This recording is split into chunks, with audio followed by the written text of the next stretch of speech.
Vamos a trabajar la segunda epístola que le llaman, o la introducción a la segunda carta de Pedro. Los títulos que se anuncian o que se dan o que utilizamos normalmente y que conocemos en la tradición nuestra por el texto canónico, que así es como se les conoce, no quiere decir que en su origen eran llamadas de esa forma, ni que tampoco representen muchas de las cosas, porque ya ustedes son estudiantes bastante adelantados de todo este proceso y saben que a veces dice la carta de Pedro, pero ni es una carta ni es de Pedro. O sea, el título que se le da es el título canónico, pero no, y cuando nos referimos a canónico ya ustedes también saben que es el texto formado de la Biblia cuando se recopiló como Biblia y se puso como texto canónico. Anteriormente a eso no se conocía el texto canónico, se conocían otros textos, pero no el texto canónico.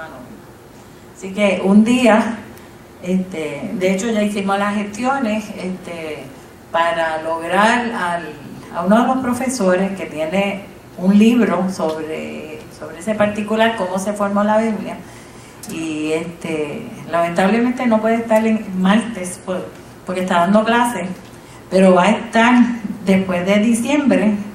Ya, o sea, es algo dialogado con el pastor y ya se está trabajando algunas conferencias especiales con algunas personas especiales para oír otras voces y otros temas, ¿ok? Así que vamos a tener ese tema. Estamos tratando de volver a localizar al doctor Samuel Pagán y otras personas para que nos ayuden en los martes, porque es para los martes. ¿Okay? Cuestión de que los estudiantes tengan la experiencia de tener, aparte de otras voces, otros temas que probablemente le interesan, así que estamos trabajando con eso. Así que hoy vamos a trabajar la segunda carta, la que llaman la segunda carta de Pedro. Esto es una composición, porque es un documento que es posapostólico. Y posapostólico lo que quiere decir es que es después de los apóstoles. Que cada palabra tiene un significado, tiene una referencia o una inferencia que se puede hacer. Y esto que se llama una carta, a la carta de Pedro, lo que verdaderamente se reclama ser y lo que lo definen los estudiosos, porque pues tiene su característica, es que es un testamento. No un testamento como nosotros lo conocemos, ¿ok?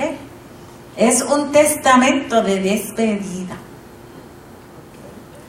Y si ustedes recuerdan, cuando Jesús se fue a despedir de sus discípulos, ustedes pueden buscar está en Marcos 13, que hay una referencia a eso. Ahora no tenemos la oportunidad de verlos aquí. Y pues, no podemos leerlo todo, se nos hacía más fácil leerlo con la ayuda tecnológica, con la pantalla. Pero también tenemos a Juan 13 al 17, que es un tipo, o sea, ustedes saben que cuando hablamos de género es que es una novela, que es un cuento, un ensayo, pero asimismo se habla de los documentos bíblicos. No porque sean más o menos espirituales y que la revelación no exista, es que sencillamente hay distintas maneras de escribir.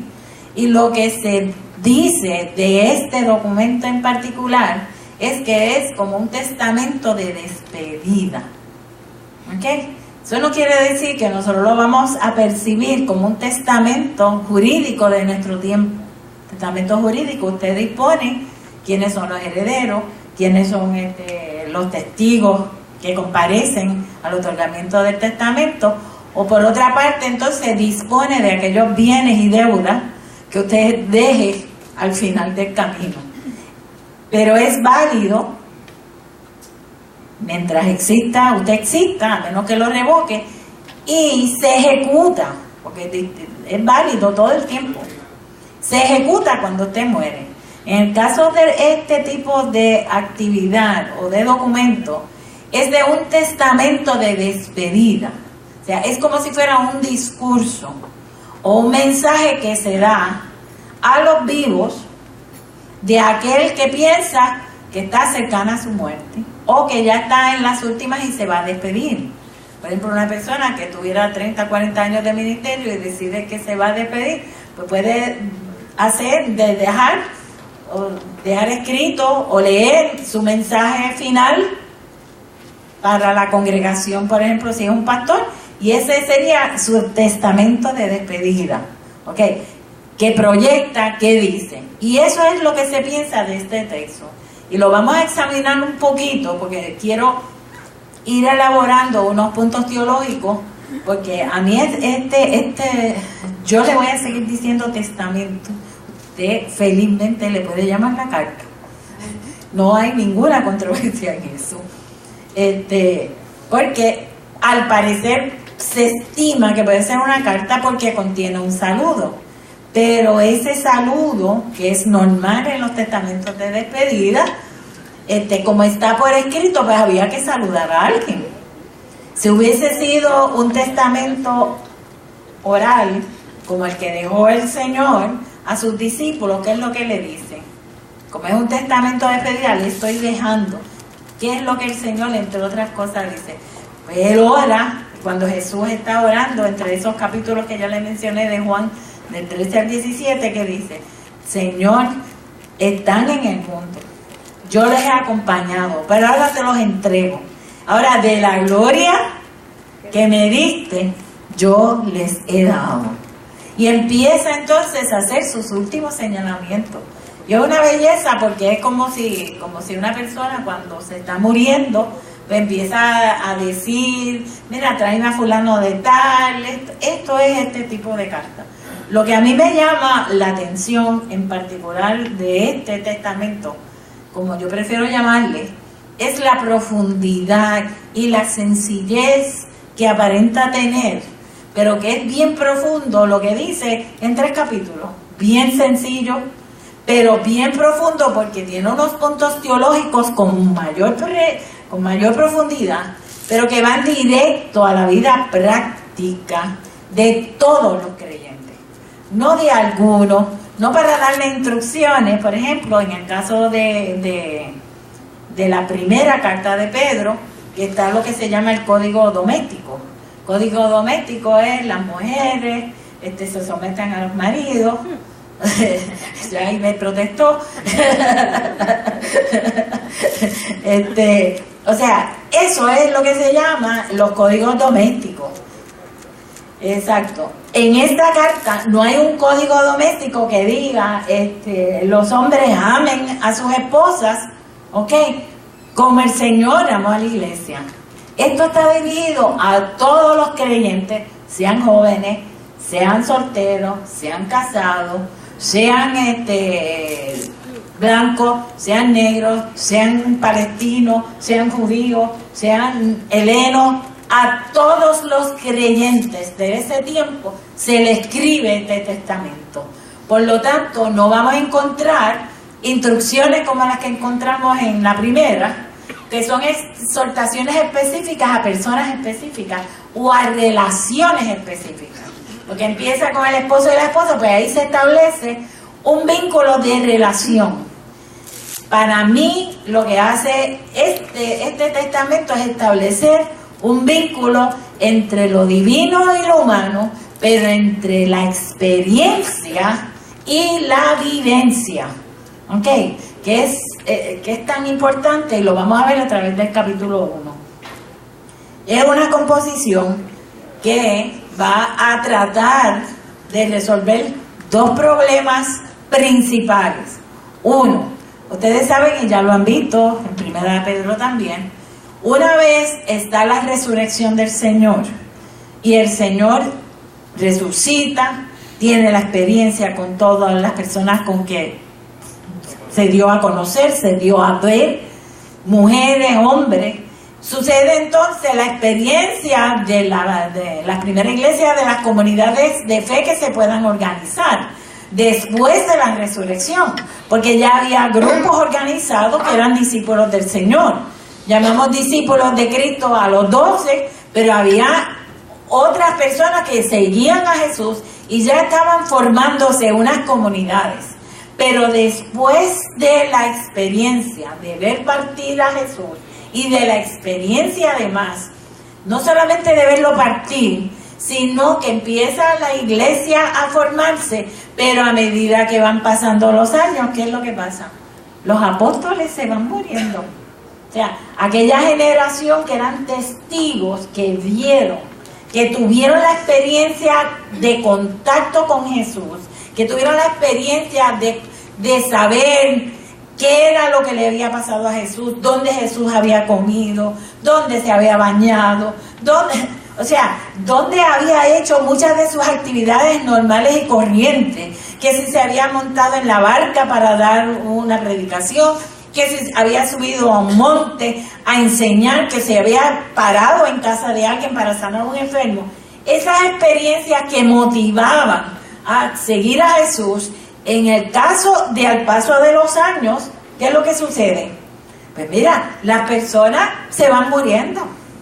Y al irse muriendo, van surgiendo personas nuevas que junto a esas, un apóstol Pablo, Bernabé, o sea, surgen las mujeres que acompañan a Jesús, pero después surgen otras mujeres, Priscila, Loida, y así un montón de otras mujeres cuyo nombre ahora no me acuerdo, pero surge ese grupo de personas que empiezan a desarrollarse las comunidades judías cristianas, que son las primeras que se organizan, y aquellos que a mí no me gusta mucho la palabra, pero lo que llaman los gentiles, o sea, era judío o no era judío, por lo tanto entonces se describe como gentiles, pero en verdad no eran helenos, eran no judíos.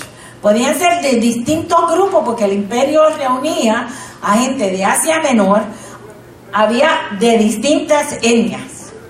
Por eso, pero desde el punto de vista religioso, los judíos le decían, ustedes son gentiles y nosotros somos los judíos.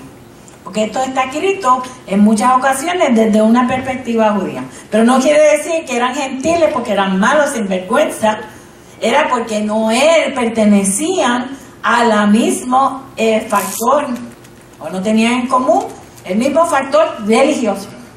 ¿Ok? Así que por eso yo nunca acepto que a mí me digan gentil. Porque yo no soy judía, pero pertenezco a la iglesia del Señor. ¿Ok? Así que esa experiencia anima a la gente, se mueve, pero a medida que se mueve y crece el evangelio, crece también las personas que van a ministrar, las personas que van a enseñar y las personas que tienen que sentarse a escribir los primeros querigmas. Y querigma lo que quiere decir enseñanzas. O sea, las primeras enseñanzas que se van redactando como un Pablo, como los que tenemos aquí y como un Pedro. Pero a medida que pasan también los años, ¿qué pasa? Una de las cosas más importantes que la iglesia recuerda durante esa época era que el advenimiento de Jesús, la parucía de Jesús. ¿Por qué? Porque Jesús se va y dice, y yo vendré y os tomaré. Ok, si resucitó y el Señor me dice que usted viene, ok, si Mirna me dicen, yo te voy a ver, yo no espero que Mirna y yo si me vean de aquí a 2 años, ok,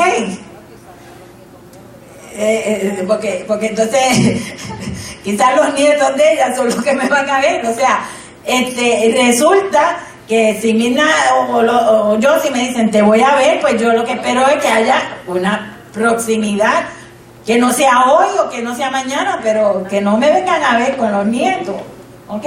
¿Por qué? Porque uno tiene unas expectativas de que voy a ver a Sonia, pues nos vamos a ver, sí, nos vamos a tomar un café, sí, pero de aquí al año que viene, no jamás, porque entonces, o sea, pero en este caso, al surgir ese espacio, esa temporalidad, ese tiempo que va pasando, ¿qué es lo que sucede? Que en ese tiempo que va pasando, aparte de que se van muriendo, ¿qué pasa? El Señor no viene. El Señor no llega. tienen la experiencia del Espíritu Santo, tienen milagros, tienen prodigios, tienen la palabra, pero empieza por otra parte una persecución en distintos niveles. No vamos a hablar ahora de los distintos niveles de persecución que ocurren, porque el mismo Jesús, para mí la persecución empieza desde que, casi antes de que Jesús nazca. Pero Jesús nació y para allá se levantó Herodes y mató a todos los niños. O sea, eso es persecución. Podemos hablar y dialogar y decir, pero la persecución al creyente fue más tarde. Sí, pero todo hubo persecución. ¿Por qué?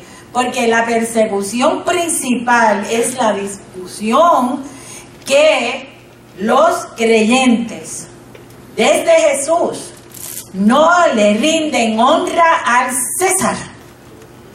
¿Ok? Y aunque por edicto algunos de los gobernadores habían permitido que los judíos no les rindieran culto, y yo no voy a hacer la historia ahora, culto al César, donde estaba unido y personificado lo humano como rey, su monarquía, además como sumo sacerdote.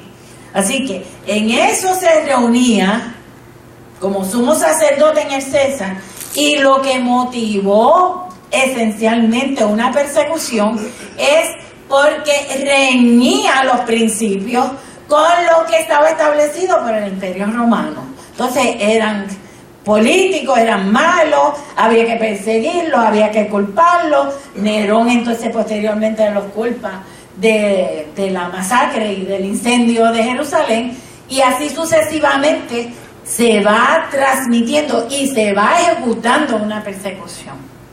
Pero a la vez hay hombres y mujeres que se levantan a defender y a amonestar y a exhortar y a decir, a pesar de las circunstancias que nos rodean, está la presencia del Evangelio, está este querigma que no podemos olvidar. Y en este testamento, que por otra parte, aunque dice Pedro, no necesariamente lo escribe Pedro personalmente. Hay unos que dicen que sí y otros que dicen que no. En la mayoría de los casos, ya pasados los años, las investigaciones, estamos en el siglo XXI, la mayoría de los estudiosos están, si no de acuerdo totalmente, pero la mayoría están de acuerdo que no la escribió Pedro, aunque tiene referencia y lo vamos a ver. Y lo dicen por varias razones. Una, lo dicen porque a pesar de que en el versículo 1 se dice el saludo de Simón Pedro, siervo y apóstol, ¿ok? Y vamos a ir recurriendo a la Biblia, que bueno, porque todo el mundo quiere mirar la Biblia. Así la estrujamos un poquito.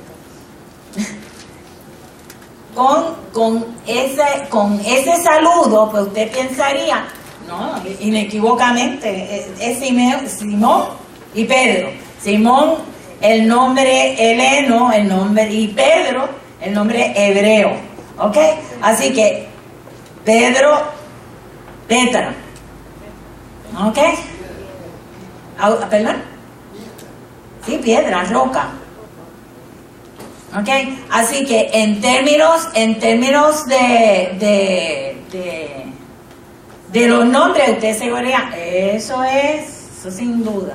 Entonces, más abajo hace una referencia, en ese primer capítulo, hace una referencia a la transfiguración, o sea, más tarde. Ahora no estoy viendo la cita porque no lo tengo, estoy adelantando un proceso.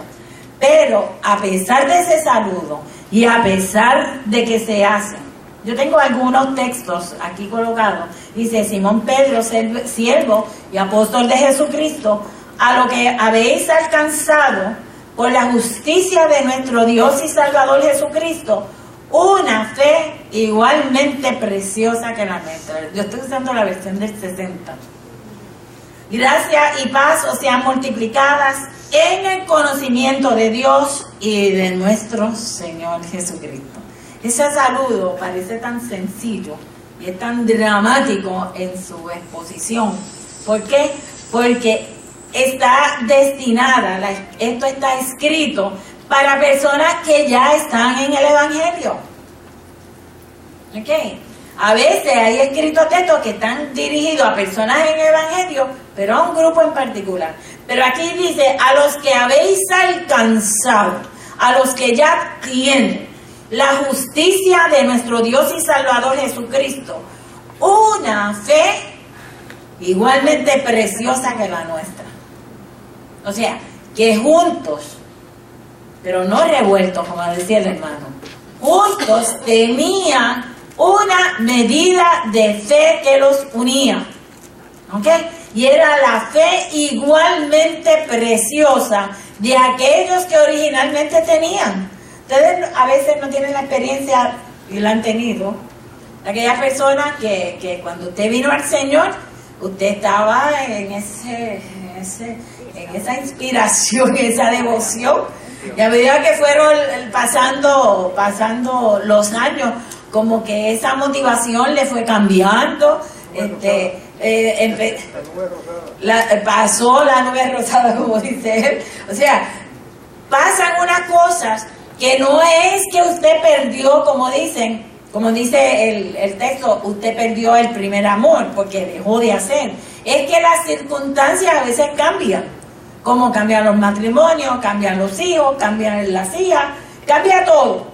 A veces no todo es negativo, es que sencillamente dos personas que están juntas crecen y cambian y no se dan cuenta. Pues pierden entre sí el contacto.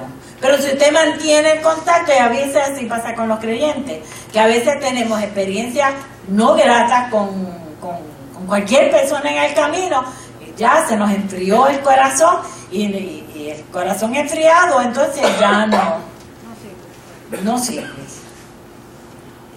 Usted puede cambiar el ritmo, porque hasta un catéter le pueden poner, o le pueden cambiar el corazón, pero no deje de funcionar, no se lo deje enfriar, porque va y se muere. Ok, usted haga lo que tenga que hacer aunque le suba la presión, pero puede tener un corazón diferente y no quiere decir que es que perdió al Señor. Pero hay personas que pierden totalmente la perspectiva con el Señor. Así que en términos de este saludo, nos va identificando que son personas que alcanzaron la fe. O sea, que tuvieron fe, pero a mí me llama la atención que inmediatamente se dice en el conocimiento de Dios. No es no es un misterio ausente, porque la fe como si fuera un misterio, una virtud, algo divino, no es algo ajeno, es una vivencia que usted ha hecho o ha convertido en un evento, en algo vivificado, y lo ha hecho a través de unas herramientas que es que, entre otras, el conocimiento de Dios. A mayor conocimiento de Dios y profundidad de cómo usted vive su vida en relación a la palabra, los eventos de su vida van a estar más coordinados con el conocimiento, pero van a estar ejecutados por la fe que usted tiene en ese conocimiento. Así que el que estaba escribiendo aquí, que no se sabe quién es,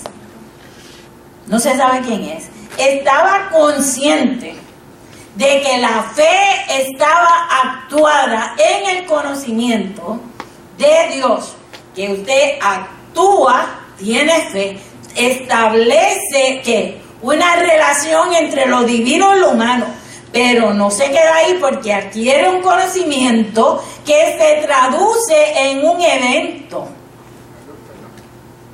¿ok? En algo vivo, que es lo que vamos a discutir en el capítulo 1. ¿Cómo es que ese proceso va ocurriendo en nuestra vida? Porque si usted lo que tiene es una fe, amén, gloria a Dios, aleluya, pero nunca acepta al Señor como su Salvador. A mí me encanta eso. Y cada vez que yo oigo al pastor, cada vez que yo lo oigo por la radio, se me paran los pelos. Y es que eso me llega. O sea, empieza a crecer una armonía entre fe y conocimiento, pero se queda en eso. Adquiere un conocimiento, tiene una medida de fe, pero no lo convierte en algo, en un evento de su vida. No lo transforma en una acción. Así que tenemos fe, tenemos conocimiento y después vamos a ver el proceso de que yo uso la palabra vivificación por yo usarla, pero no la estoy usando en el sentido, no estoy usando que la palabra vivifica, la palabra transforma. Para eso lo estoy usando. Pudiera ser que alguna persona, en el capítulo 3 y versículo 1, dice, que es una referencia que usan las personas que dicen que Pedro la escribió. Y dice, amados, esta es la segunda carta que os escribo, y en ambas despierto con exhortación vuestro limpio entendimiento. Fíjense, para que tengáis memoria de las palabras que antes han sido dichas por los santos profetas y del mandamiento del Señor y Salvador dado por vuestros apóstoles. Okay. Así que el que está escribiendo se está dirigiendo a ese grupo de personas que van a leer esto, que lo van a recibir, o a quien se les va a leer. ¿Para qué? Recordándoles e insistiéndoles. Esto de que la segunda carta os escribo es para dar la impresión que como es la segunda en relación como se utiliza el nombre de Pedro, ¿ok? Pues se trata de llamar la atención de que es la segunda que se escribe, pero no necesariamente los estudiosos, por otras razones, han encontrado que fue escrita, o como ya ustedes saben, que Silvano ayudó también en la primera, ¿ok? Como Timoteo ayudó a Pablo en un montón de ellas, ¿ok? Así que en ese sentido, sí, la misma Priscila. Esta es la segunda carta que os escribo, y en ambas hay una exhortación, porque quiere hilvanar que necesitamos tener limpio entendimiento. O sea, no es un entendimiento contaminado.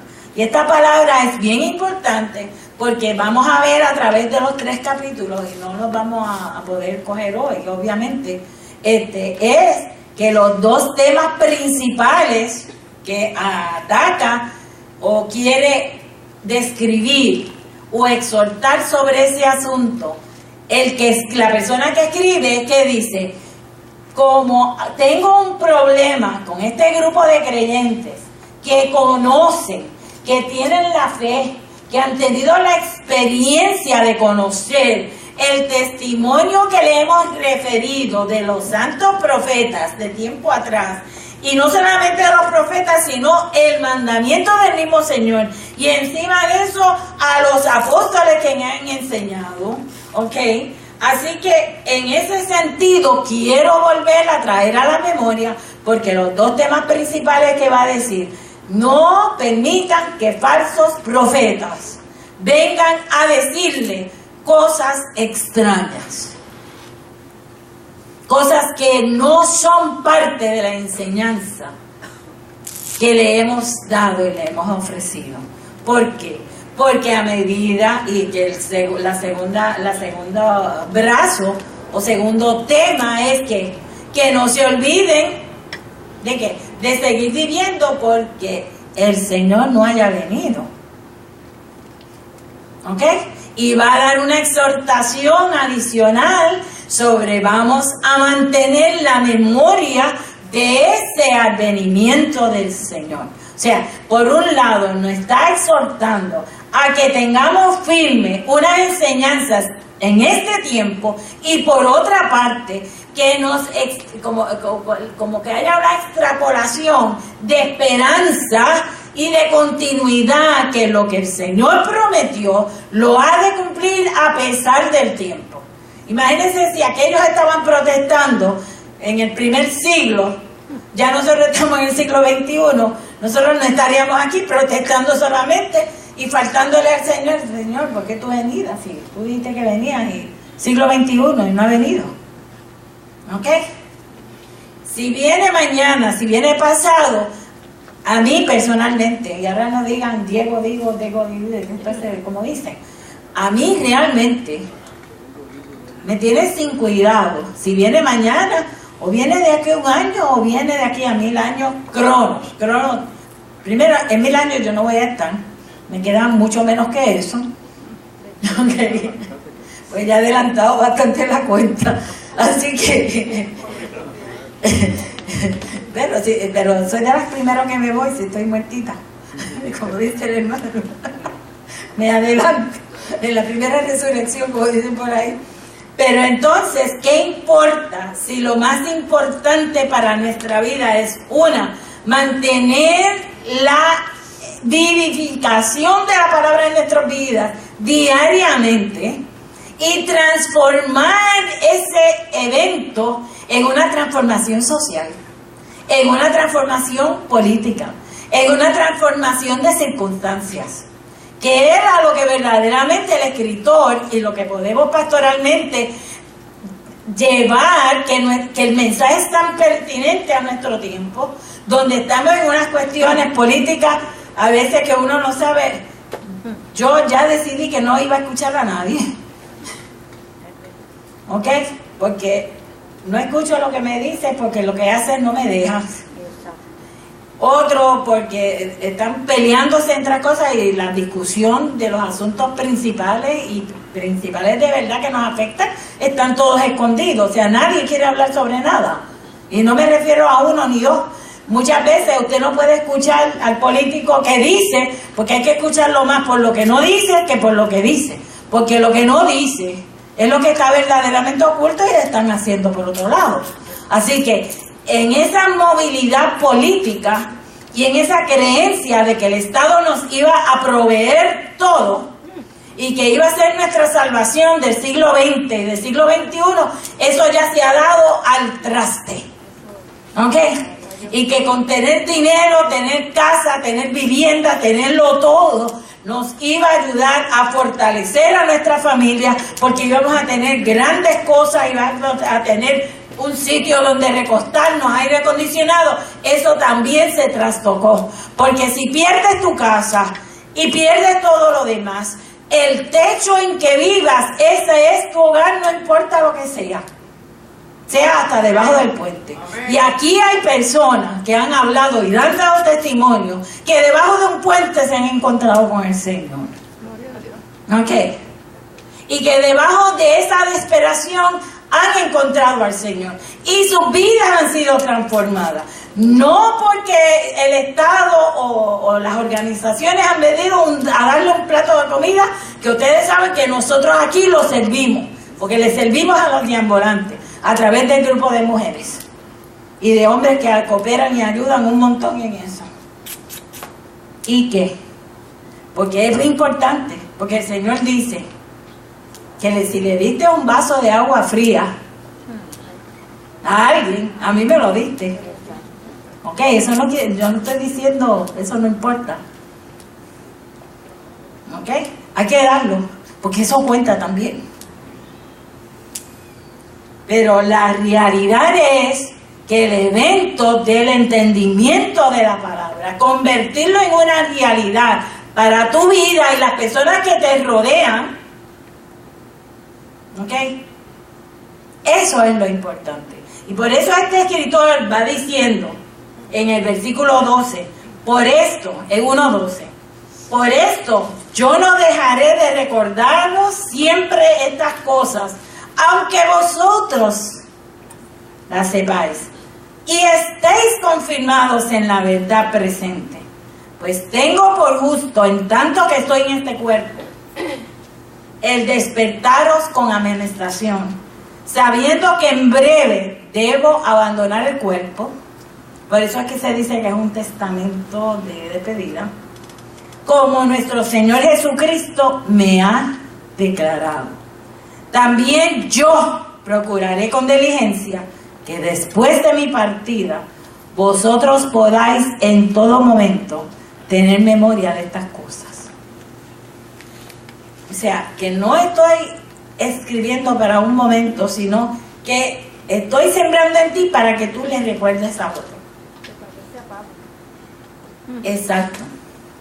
Porque siempre el que está metido en tratar de enseñar, y aquellos que son maestros de la escuela bíblica, que son maestros de otros grupos, saben que a usted le interesa, lo que le interesa, ponerse a hablar, ¿no?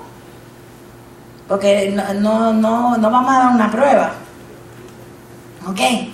El fracaso de muchas veces de los sistemas educativos, vamos a poner el de nuestro país, en Estados Unidos, ha sido que quieren estudiantes para que memoricen, para pasar una prueba, para que le den más fondos. Ese no es el propósito. Pero el propósito es crear, ¿qué? Un evento vivo en tu vida. Algo que se vea, algo que se note. Pero no que se note porque el otro lo quiera notar. Es porque usted esté feliz y deseoso y deseosa de expresarlo en tal forma que el otro entonces lo note. ¿Ok? Es que usted lo viva, tenga esa experiencia interna, que sea un testimonio viviente, pensando como usted. Porque si usted va a cumplir con el mandamiento de amar al prójimo como a ti mismo, primero tiene acá entrarlo. Y a veces lo que hacemos es repartirlo, como repartimos la culpa, o sea, repartimos el mensaje pero no cogemos nada. ¿Ok? Y la bendición de poder estudiar la Biblia es que, mire, esta palabra es bien profunda, pero lo primero que le hace es le ministra a uno. ¿Ok? Uno no puede estar, ay, se la voy a repartir a Sonia, se la voy a repartir a María, se la voy a repartir a Diana. No. Es que te ministra a ti primero que nada. Así que, en ese sentido, y vamos a leer algo para que ustedes vean cómo él quiere el recordatorio, que es una de las formalidades de un testamento, que es quiero que recuerden. Si nos vamos al capítulo 3, versículos 1 al 4, dice: amados, esta es la segunda carta que os escribo, y en ambas despierto con exhortación vuestro limpio entendimiento, para que tengáis memoria de la palabra, que antes ya eso la había leído, pero a los dos temas principales, en el versículo 3:3, sabiendo primero esto, que en los postreros días vendrán burladores, andando según sus propias concupiscencias, y diciendo: ¿dónde está la promesa de tu advenimiento? Porque desde el día en que los padres durmieron, todas las cosas permanecen así como desde el principio de la creación. Mire que con qué frescura. ¿Por qué? Porque hay personas que te van a decir: si ese Dios que tú sirves, ese no viene nada, mira cómo están las cosas. No vale la pena vivir el estilo de vida que te impone la palabra, o que tú has deseado que te imponga la palabra, y que tú has escogido servir al Señor conforme a la palabra. ¿Por qué? Porque en ese proceso, mientras tanto, ¿por qué no te das un paseíto? Te tiras una canita al aire, como si uno tirara una canita al aire. Yo no sé de dónde sale esa expresión. ¿Ok? Eso de tirar una cana al aire, ¿qué rayo? No tiene lógica. No tiene lógica. Porque al aire, ¿para qué rayos quiere uno tirar una cana al aire? Así que, para eso, para esos y esas que quieren tirar la gana a la gente. Sí, es que eso tiene lógica. Ok. Sí, pero es otra cosa también. Ok. Así que donde los padres durmieron, todas las cosas permanecen desde el principio de la creación. Ok. Por lo menos aquí, esos burladores reconocen que las cosas están bien desde el principio de la creación. O sea, están ahí. Desde el principio de la creación aceptan la creación. Ya en nuestro tiempo no se acepta la creación. Lo que se acepta es la evolución, la revolución y distintas teorías. ¿Ok? Y no tenemos problemas con que sea Big Bang o no Big Bang. El problema está en querer absorber, que los científicos absorba todo tipo de fe y entendimiento de voluntad divina. ¿Ok? ¿Por qué? Porque nos volvemos entonces hacia el secularismo y hacemos de la ciencia nuestro Dios. ¿Ok? Porque eso es lo que se hace. Así que ya les había mencionado lo del autor, ya les había mencionado los de destinatario, por lo tanto, lo que se inculca es, en el capítulo 3 y 17, se inculca de nuevo la necesidad de tomar en consideración las enseñanzas apostólicas, ya que están rechazando la doctrina del advenimiento y de los ángeles. O sea, este grupo de personas, según va pasando, empiezan a salir distintos maestros y profetas. ¿Qué es lo que vienen a hacer? Bueno, como ese señor tarda mucho, pues mira, yo creo, y empiezan a hacer unos conceptos teológicos dirigidos a ¿qué? A combatir que como la palabra dicha no se ha vuelto una realidad, que entonces hay un distanciamiento entre la promesa y la realidad. Lo prometido no se cumple en el tiempo cronos, en el tiempo nuestro, así que lo vamos a combatir poniendo otros conceptos. Pues vamos a descartar a los ángeles, vamos a descartar el advenimiento, vamos a descartar la resurrección de Jesús, vamos a descartar la encarnación de Jesús. Y así empiezan a discutir entre diversos grupos, acuérdense que en este tiempo está también el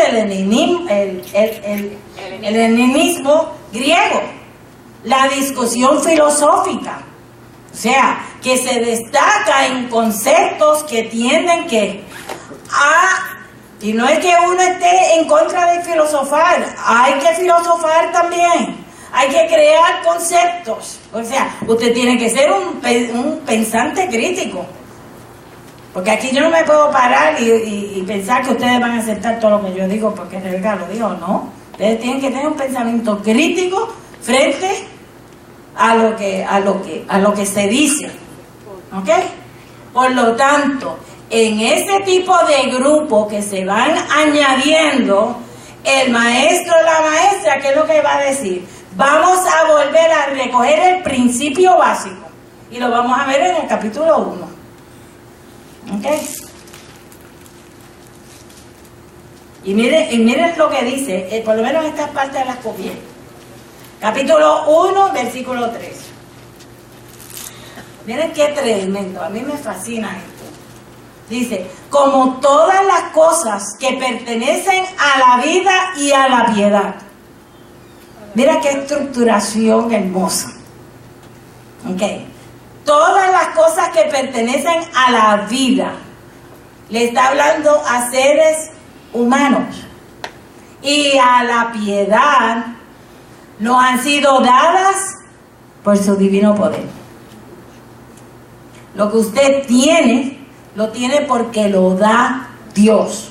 Empezando por su vida y la piedad, o sea, la creencia, lo que lo une a Dios, lo que hace en sus obras, ha sido dada por su poder divino, mediante el conocimiento de aquel que nos llamó por su gloria y excelencia Miren qué tremendo este versículo 4.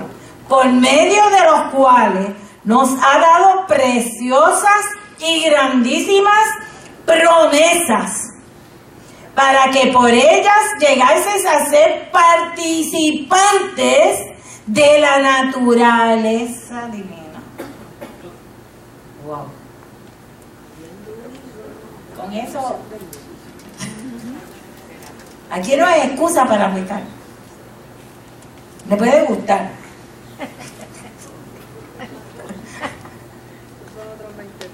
Es otros 20 pesos. Pero hay tanta negatividad que yo no puedo hacer eso. Que yo no tengo... Es que yo soy blandita como Cintia Azul.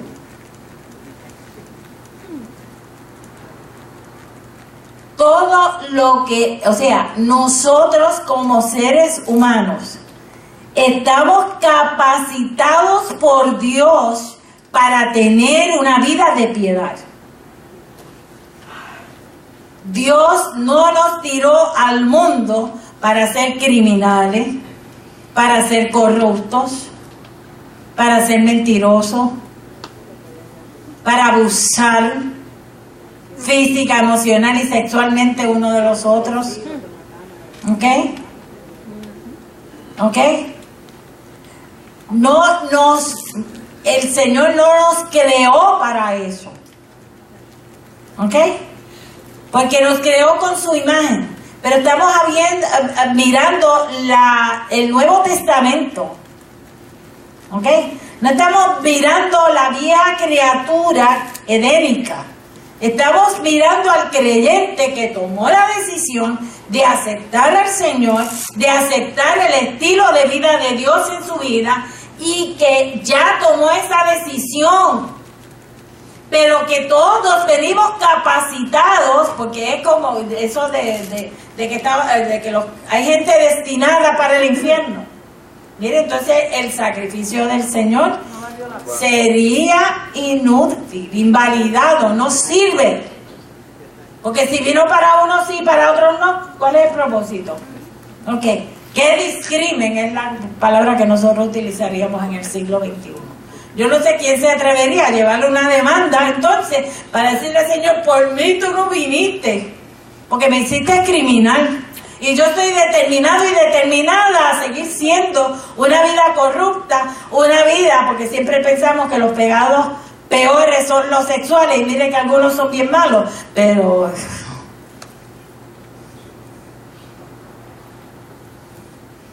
Cuando hay violencia doméstica, y a mí esa palabra tampoco me gusta, pero cuando hay violencia en el hogar, yo que llevo 2 años trabajando un caso de abuso sexual de una niña de 2 años por su padre. Ay, Dios mío. ¿Ok? Pero créame que cuando termine, yo no puedo hablar confidencialmente de muchas cosas, pero cuando termine yo sé que la gloria del Señor va a mostrar la verdad. ¿Ok?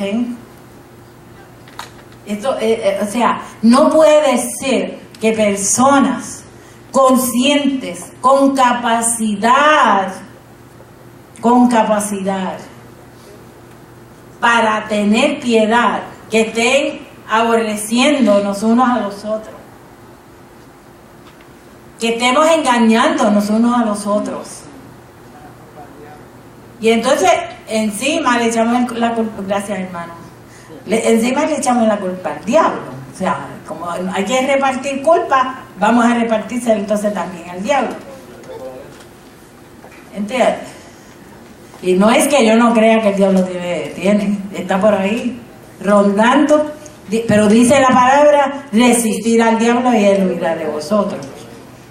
Ok, así que el diablo tiene sus tentáculos y su poder, pero usted y yo no tenemos la vida pensando en el diablo. Y no es porque no haya demonitos caminando por ahí, porque los hay. Aparte de explicaciones que antes le decían que eran demonios y no son demonios, porque eran enfermos mentales. Pero aparte de eso hay unos que sí, que hasta su olor respira maldad. ¿Ok? Azufre. habiendo huido de la corrupción, miren, para que por ella llegase a ser participantes de la naturaleza divina. O sea, hay capacidad para participar de la naturaleza divina. Eso quiere decir que usted y yo no podemos cometer una falta. Ay, bendito, yo he pecado. ¿Ok? Lo malo es quedarse en el pecado. Ser tentado y caer en el pecado. Porque conjuntamente con la tentación, Dios dará la salida. Y créame que Dios lo hace. Yo lo he visto claro cuando el Espíritu de Dios obra, avisándote que no te metas por ese camino y te fuiste por ese camino. O lo fuimos por ese camino, porque yo también me he ido. Vosotros también, porque al participar de la naturaleza divina, habiendo huido de la corrupción que hay en el mundo a causa de la concupiscencia. O sea, ¿por qué? Porque si usted no desea participar de la naturaleza divina por voluntad, quedarse ejerciendo la naturaleza divina, ¿qué es lo que va a venir? Va a desarrollarse otra cosita. ¿Ok? ¿Por qué? Porque su corazón, sus pensamientos se van a desviar. Pero cuando usted con deseo, reconociendo en fe, teniendo el conocimiento, lo va a traducir en una vida. Por eso es imposible, hermanos y hermanas, que los políticos vengan a hablarme a mí, perdonando, que de principios y de valores. No importa quién sea, porque eso no es nuevo. El que puede hablar de principios, de piedad, es usted. Porque a usted Dios le ha dado ya la participación. Usted puede con conocimiento ejecutarla. Y lo hace con amor, con su razonamiento, con su experiencia de fe. Y usted tiene la experiencia, porque eso no se queda en que usted tiene un conocimiento acá, porque si el conocimiento, la racionalización se queda, pero no se traduce en una experiencia, en un evento visible, ¿para qué usted quiere eso? Si usted quiere seguir estando triste, por ejemplo, vamos a coger la tristeza y la alegría. Dios nos mandó a estar siempre gozoso. Y qué difícil lo decir. Ay, Dios mío, estar siempre gozoso. A veces le pasa algunas cosas que digo, ay, Señor. Porque nosotros estamos, para las personas que participan de la escuela bíblica, estamos estudiando hebreo. Y entonces estamos envueltos con hebreo de una forma extraordinaria. Pero entonces, hace 2 fines de semana atrás, a mí me pasó una situación que me apagó. Yo lo testifiqué. Y lunes vengo y recibo un mensaje de texto de mi hija, que me dice, esas cosas, ella no me manda mensajes así, lunes por la mañana, bien temprano, ya a las 7 de la mañana. Yo, casi siempre quien manda mensajes es María o Casio, que a las 6, a las 7 de la mañana, pero mi hija dice, Dios es quien pelea todas nuestras batallas. Dan ganas. Caí. Y yo dije, qué pérdida de tiempo mi fin de semana. Pensando que había perdido esto, pensando que en cuántas cosas estaban como sin ponerse congruentes, sin culminarse. Y bastó que aquel mensaje, Dios pelea nuestra batalla. Se acabó el evento. Y dije, qué pérdida de tiempo. Este fin de semana me lo pasé metido en casa y pensando y hallando y buscando y estudiando y haciendo números, haciendo esto, haciendo aquello otro. Y solamente una palabra sencillita de mi hija, Dios es quien pelea nuestra batalla. El jueves por la mañana estaba yo hablando con una persona y todo cayó en su sitio. Y yo, qué pérdida de tiempo. Ok, ¿cómo he perdido mi tiempo? Exacto, pero para que traduzcamos el conocimiento de la palabra en una experiencia. Yo no me puedo pasar diciendo vamos a vivificar la palabra y después el fin de semana me pasé triste. No, está siempre gozoso porque Dios tiene la solución. Y si no te llega por un lado, te llega por el otro. O sea, eso no falla. Eso es una cosa que yo la tengo siempre tan presente. ¿Y qué pasa? En el tiempo del Señor, uno como quiere las cosas ligeritas, las quiero para ayer. Ok. Como a veces uno llama, mira esto. No, es que eso lo quiero para ayer. ¿Cómo? Sí, necesito esto y esto y esto. Pero eso yo no te lo puedo hacer. No, es que yo lo necesito para ayer. Bendito sea el nombre del Señor. Vamos al 5. Vosotros también poniendo toda diligencia por esto mismo. Y ahí es que empieza entonces el proceso. Ok. Usted ya sabe que tiene la capacidad. Sabe que lo puede traducir en un evento específico y real. Le dicen cómo hacerlo. Le dan el proceso. ¿Ok? Poniendo primero una responsabilidad. Toda diligencia. Por esto mismo, añadid a vuestra fe. Ok. Amor es una virtud. ¿Y de qué sirve que yo tenga amor si no puedo mostrarlo, manifestarlo, darlo? Ok. En estos días había una muchachita que pasó un tiempo con su tía acá en el área, y ella viene de Lares, aduciendo que tenía unos problemas fatales, y la tía se lo trajo porque dijo, yo te voy a ayudar. Y estaba diciendo una de cosas que hasta a mí me conmovió. Te cuento, porque yo la vi tan así, y que no quería saber de sus padres. Pues resulta que la mitad de lo que lo estaba diciendo no era verdad. Pero en el fin de semana estuvo en un retiro con sanación de renovación conyugal. Aunque no es casada, es que ellos dan varios retiros a través de ese grupo. Y vino transformada, pero más aún cuando su mamá y su papá, que la habían dejado, llegaron y la recogieron. Mamá y papá no estuvieron en el retiro, pero por una situación que pasó en su casa, vinieron transformados a recoger a su hija y llevársela. Y el lunes se la llevaron, con bendición. Y le estoy hablando de unas personas que están yendo a una iglesia evangélica. ¿Ok? Así que donde quiera tenemos que tener cuidado, porque añadid a vuestra fe virtud.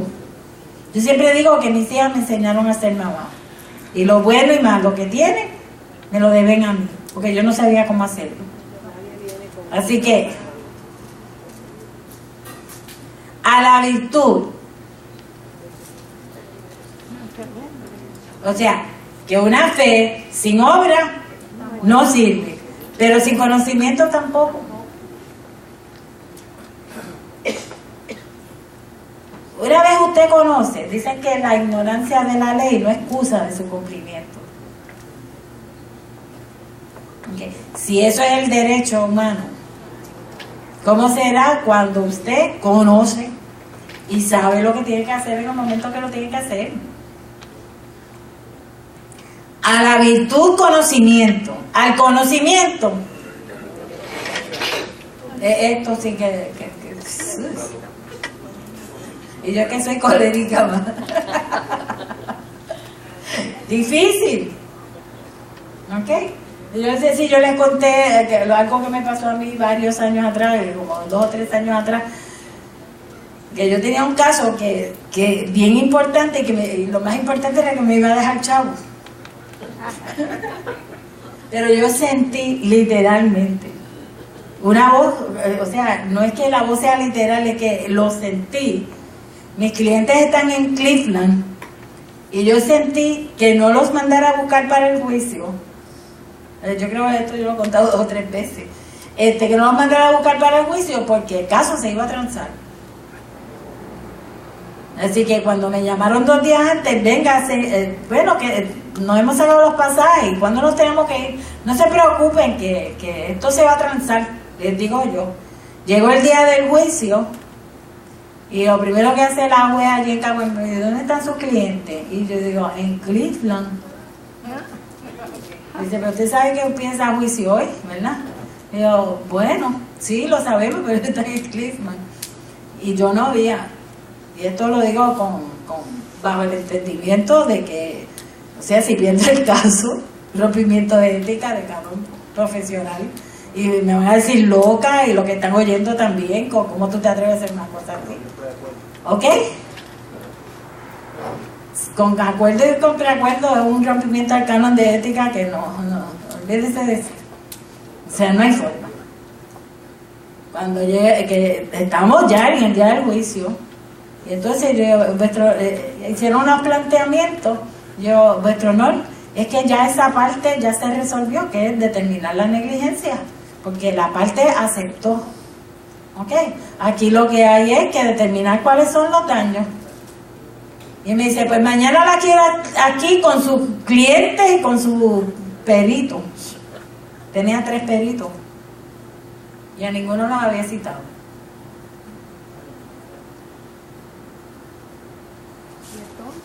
Y entonces, cuando salimos, mira, ¿no? ¿Ustedes son lo que dicen? Pues yo voy a mandar a buscar a esa gente que llegue mañana. No, te vamos a llamar, danos los números. Pero hacía falta una carta de notificación que yo le solicité a la gestora de la oficina que fuera y la buscara, porque me prometió la persona que a las 7 de la mañana al otro día iba a estar en su trabajo para entregársela. Como yo no podía estar, se iba a entregar. Son las 8:30, casi las 9, y no aparece ella, ni la carta, ni me contesta. Cuando ella aparece con la carta, yo empiezo a pelear, a gritar. ¿Cómo es posible que yo pueda perder este caso por culpa tuya? Y me puse con la gestora. Yo estaba tan enojada que de pronto siento algo aquí que yo misma me asusté. Pero que está la secretaria principal de la oficina y ella y yo al momento oímos que tocan el timbre de la puerta. Como la puerta es sellada, no vemos, pero oímos las dos, el timbre, las dos dijimos al mismo tiempo. Cuando fuimos, buscamos y miramos, no había nadie. Ahí fue que yo entendí que no valía la pena. ¿Por qué? Llegó el dominio propio, porque eso que yo sentí, sabe Dios, me hubiese dado algo del corazón y no estuviera contándolo hoy aquí. O estuviera quizás incapacitada. Aquello que nos escuchamos las dos, el timbre, paralizó todo. Porque ella es una catequista católica, pero profunda en el Señor. Con una profundidad que ya que yo quisiera. Aquello culminó, yo llegué al tribunal, con los números en la mano, arreglados, aceptando el caso, y no tuve que mandar a buscar a mis clientes. ¿Para qué me tuve que enojar? Si ya el Señor me había dado la palabra. Miren lo que hacemos nosotros. Que por poco sabe Dios físicamente cómo hubiese estado afectada cuando el Señor me había advertido que el caso se iba a transar con claridad. Y todo fue así, que por la mañana cuando yo llegué, ya los números estaban aceptados, transados, y yo lo único que tuve que entregar fue la carta.